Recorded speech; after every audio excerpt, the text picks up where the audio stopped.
सम्मानित मुल्क के मालिकों में बौद्ध भिक्षु सुमित रतन, आज देश भारत के राष्ट्रपति से, देश भारत के प्रधानमंत्री से और मुख्य चुनाव आयुक्त से मैं इच्छा मृत्यु की अनुमति मांग रहा हूं। ये जानकर के आप हैरान हो जाएंगे कि आखिर मैं ऐसा क्यों कर रहा हूं। मैं चाहता हूं कि जो प्रार्थना पत्र हमने राष्ट्रपति के लिए, प्रधानमंत्री के लिए और मुख्य चुनाव आयुक्त के लिए तैयार किया है, एक बार पूरा सुन लीजिए, आपको समझ में आ जाएगा। ये मेरी समस्या नहीं, भारत के प्रति एक नागरिक की समस्या है। ये मेरा दर्द नहीं, हक वंचित असहाय कमेरा समाज के हर व्यक्ति का दर्द है। मैं चाहता हूं आप सुने, विषय को समझें। प्रार्थी के सामाजिक, राजनीतिक, धार्मिक, आर्थिक व समस्त संवैधानिक अधिकारों के हनन के चलते प्रार्थी को गणतंत्र दिवस की पूर्व संध्या, राष्ट्रीय मतदाता दिवस 25/1/2022 पर इच्छा मृत्यु की अनुमति प्रदान किए जाने के संबंध में भारत देश के प्रथम नागरिक को आम आदमी का प्रार्थना पत्र अत्यंत दुखद होकर के मैं आपको अवगत करा रहा हूं कि देश के नागरिकों के समस्त संवैधानिक अधिकारों का व्यापक स्तर पर हनन हो रहा है। लोकतंत्र के तीनों स्तंभ, विधायिका, न्यायपालिका और कार्यपालिका ध्वस्त होती जा रही है। मीडिया भी लोकतंत्र के तीनों स्तंभों के इशारे पर कार्य कर रही है। प्रार्थी सहित देश के नागरिकों के अधिकारों के संबंध में कोई सुनने वाला नहीं है। जिन प्रतिनिधियों को मतदाता अपनी हर समस्या के लिए चुनते हैं, उनकी आवाज भी निरंतर दबती जा रही है। विधायिका देश के समस्त सरकारी विभागों, उपक्रमों को अपने चहेतों को बेच रही है। कार्यपालिका भ्रष्टाचार में संलिप्त होकर अपने आने वाली संतानों के लिए अधिक से अधिक धन इकट्ठा कर रही है, भविष्य सुरक्षित करने में लगी है। यह स्थिति देश की न्यायपालिका की भी होती जा रही है। सर्वोच्च न्यायालय के माननीय न्यायाधीश सेवानिवृत्त होकर राज्यपाल व राज्यसभा में जाने के लिए आतुर हैं।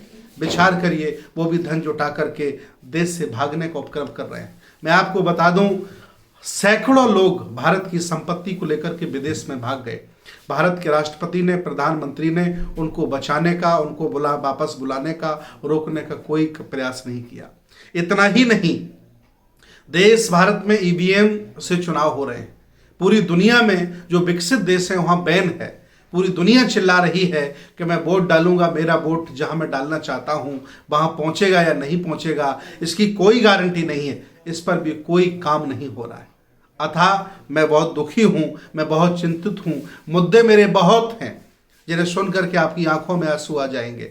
ये देश मिट रहा है, मिटने जा रहा है। ये देश एक रंग में रंगने जा रहा है। ये देश संविधान से अलग हो रहा है, नया संविधान आने जा रहा है। इसलिए मैं चाहता हूं और ज़्यादा भयावह स्थिति आम नागरिकों की, भारत के निवासियों को होगी, जो मैं अपनी आंखों से देख नहीं पाऊंगा। इसीलिए मैं चाहता हूं कि मुझे इच्छा मृत्यु प्रदान की जाए, और वो भी गणतंत्र दिवस की पूर्व संध्या पर मुझे इच्छा मृत्यु प्रदान की जाए। इतना ही नहीं, सरकारी आंकड़ों के अनुसार 700 किसानों की मृत्यु हुई है। उसे मृत्यु कहें, हत्या कहें, उस पर कोई सुनने वाला नहीं है। इतना ही नहीं, महंगाई बढ़ती चली जा रही है, आम आदमी परेशान है। लॉकडाउन भारत में लगा है, फिर भी कुछ लोग धनवान होते जा रहे हैं और कुछ लोग बर्बाद होते जा रहे हैं। इस पर कोई सरकार का नियंत्रण नहीं रहा। आज व्यक्ति परेशान है, भारत में रहने वाला हर हक वंचित असहाय कमजोर व्यक्ति परेशान है। मैं और अपनी आंखों से ज़्यादा नहीं देख सकता। इसलिए मैं चाहता हूं ये लेटर मैं सार्वजनिक करूंगा और आदरणीय नंद कुमार बघेल जी के आह्वान पर, जो मुख्यमंत्री के पिताजी हैं, इस निर्णय को मैं ले रहा हूं। और मैं आह्वान करता हूं, अगर आप जिंदा हैं और आपके अंदर थोड़ी भी संवेदनशीलता बची है तो इस अभियान में मेरा साथ दीजिए। मैं अब और जिंदा रहना नहीं चाहता है। आखिर रह करके मैं क्या करूंगा। अब मेरा मन नहीं करता कि मैं सत्यमेव जयते बोलूं, क्योंकि मुझे लगता नहीं कि सत्य अब जिंदा है या झूठों का बोलबाला है। और आने वाले समय में भी ऐसे लोग पार्टियां चुन करके लाने जा रही हैं जो झूठे हैं और जिनका बोलबाला है।